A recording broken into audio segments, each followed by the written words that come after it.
ဘောလုံးဝါသနာရှင်ပြည်သူများအားလုံးမင်္ဂလာပါခင်ဗျာ။ခါစီလေရွေးမှာကစားခဲ့တဲ့အချိန်2000ခုနှစ်မှာပွဲစဉ်တွေမှာပြခဲ့တဲ့လက်စွမ်းတွေကြောင့်အသင်းတော်တော်များများကလူချင်းခဲ့ကြပါတယ်။မန်စီးအသင်းကထိတ်ဆုံးမှာပါဝင်ခဲ့ပြီးတော့သူ့ရဲ့လက်စွမ်းတွေအားသူ့ကိုပို့ပြီးတော့တန်ဖိုးမြင့်တက်စေခဲ့တာလည်းဖြစ်ပါတယ်။ရီမက်ဒရစ်အသင်းကတော့သူ့ကိုဘယ်အသင်းကိုမှကြောင်းဝင်ပေးမှာမဟုတ်ဘူးလို့ဆိုခဲ့ပါတယ်။သူကိုယ်တိုင်ကလည်းငယ်ဘဝကလပ်ကနေထွက်ခွာရန်ရည်ရွယ်ချက်မရှိကြောင်းပြောကြားခဲ့ပါတယ်။1908ရာသီမှာ Real Madrid နဲ့30ကြိမ်မြောက်လာလီဂါဖလားကိုရယူပြီး36ပွဲတွင်32ဂိုးသာပေးခဲ့ရပြီးဂိုးအနည်းဆုံးပေးရတဲ့ဆုအဖြစ်ဇာမိုရာဆုကိုရရှိခဲ့ပါတယ်။ Real ကန်ဝန်ကိုသမား Francisco Puyol ရဲ့ပွဲပေါင်း454ဝက်စံချိန်ကိုလည်းချိုးဖျက်နိုင်ခဲ့ပြီး Real Madrid ရဲ့အသက်ငယ်ဆုံးနဲ့ပွဲအများဆုံးကိုသမားဖြစ်လာခဲ့ပါတယ်။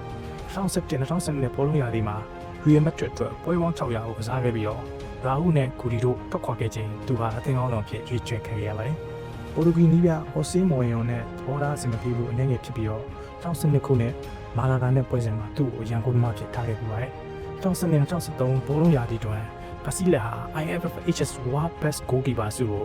သမိုင်းတစ်လျှောက်5ချိန်စက်တရရှိခဲ့တဲ့တူရီရောကိုသမားဖြစ်လာခဲ့ပါတယ်။5ချိန်စီရရှိခဲ့မှုတဲ့ဘက်ဖွန်နူအာတို့နဲ့အတူချက်တည်ခဲ့ပါတယ်။ကစားသမားတွေလိုပဲကာစီလက်ဟာဒိုင်ယာနဲ့ရင်ဆိုင်ခဲ့ရပါတယ်။2013ခုနှစ်နောက်ကျောတန်ရာ3ချိန်ထိရရှိခဲ့ပြီးကစားသမားဘဝကိုခက်ခဲစွာဖြတ်သန်းခဲ့ရပါတယ်။အဲ့ဒီတန်ရာကြောင့်ပဲ6လနီးပါးအနားယူခဲ့ရပြီးတက်တာလာချိန်မှာတော့ရင်လိုခြေစွမ်းတွေပြန်မပြနိုင်တော့ပဲရုန်းကန်ခဲ့ရပါတယ်။ Real Madrid မှာသူနဲ့နောက်ဆုံးပွဲစဉ်ကို2015ခုနှစ်ကြီးပြဖိနဲ့ကစားခဲ့ပြီးတော့အော်တိုဒင်းကိုလွတ်နဲ့ပြောင်းရွှေ့သွားခဲ့ပါတယ်။ Real Madrid နဲ့ကန်နဝန်ကိုစမားဖြစ်ခဲ့ပါတယ်။နောက်ပိုင်းမှာပေါ်တိုဒင်းကအကြောင်းအချင်းချုပ်လေးပြပြပေးတော့ပါမယ်။